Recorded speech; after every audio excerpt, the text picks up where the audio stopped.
Magandang araw! So, ayun na nga mga manay for today's video at dahil nga araw na naman ng linggo ay mag-isa na naman nga ako dito sa bahay. At ito nga rin yung pagkakataon ko para makapaglinis ako ng maayos at walang nangiistorbo. 3 days kasi silang walang pasok kaya naman hindi talaga ako makapaglinis ng maayos ng mga nakaraang araw. Pag ganitong holiday nga ay hinahayaan ko lang talaga mga alaga ako magkalat. At hindi nga rin ako gumagamit ng vacuum pag nandito mga amo ko. Alam ko kasi natutulog lang sila maghapon pag ganitong walang pasok. Maingay kasi masyado ang vacuum kaya mano-mano talaga ako nagwawalis.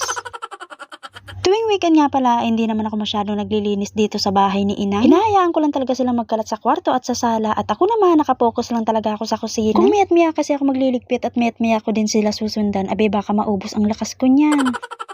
Kaya naman tuwing weekend at pag may mga ganitong holiday sila ay gabi talaga yung schedule ng paglilinis ko. At diskarte na lang talaga kung paano tayo makakapagpahinga. Dito nga pala sa abroad wala kaming holiday, ang mga amo lang namin ang meron. Kaya yung ibang mga kabayan natin na nagtatrabaho din sa bahay katulad ko ay mas napapagod daw sila tuwing holiday. Tama po mga manay, mas nakakapagod talaga tuwing holiday. Lahat kasi ng mga amo namin nasa bahay lang. Swerte mo kung hindi sila pala utos. May mga amo kasi dito na makita ka lang nakaupo ay parang sinisilihan ng mata. Inuna ko talaga linisan tong sala at medyo makapal na nga ang dumi. Nag-vacuum na nga rin ako at tinanggal ko na nga rin yung carpet. Ang dami ko nga nakuhang laglag na pagkain, Diyos ko po, dinasalo na ata ng carpet lahat ng dumi. Lagi ko naman nililinis tong carpet, buti na lang hindi siya nangangamoy kahit mukha na siyang naaagnas. At habang nagbabacuum nga ako kanina ay binabad ko na nga rin tong map sa chlorine. Madaming binibiling panlinis si Inang pero ito talaga yung ginagamit kong pang map sa sahig. Maunti nga lang ako maglagay para hindi masyadong mga amoy dito sa bahay. Isang beses kasi na naglinis ako ay medyo naparami nga ang lagay ko. Kaya ayun, nung dumating na mga alaga ko, abay nagreklamo si Bunso. At bakit nga daw nangamoy swimming pool ang buong bahay?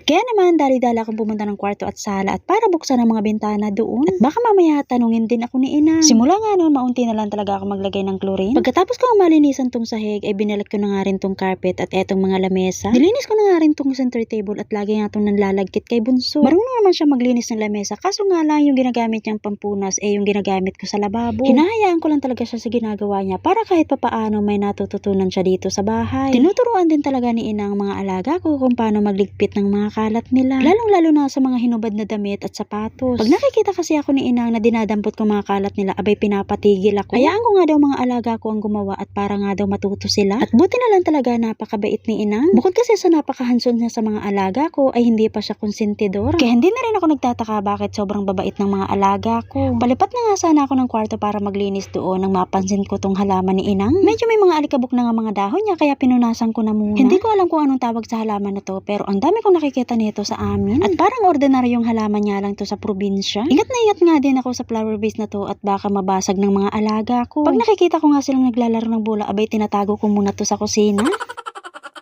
Kamunti ka na nga rin to nung isang araw at buti na lang talaga hindi siya nalaglag sa sahig. Kinabahan niya lang ako ng konti kahit tubig lang ang natapon. Itinago ko na nga muna yung bola at baka kung ano pang mabasag nila. Nung nakaraan kasi aksidenteng nabasag ni Bunso ang TV. Hindi naman napapagalitan si Bunso pag nakakabasag. Mapapansin ko na nga lang na yung bola nila ay nasa basurahan na.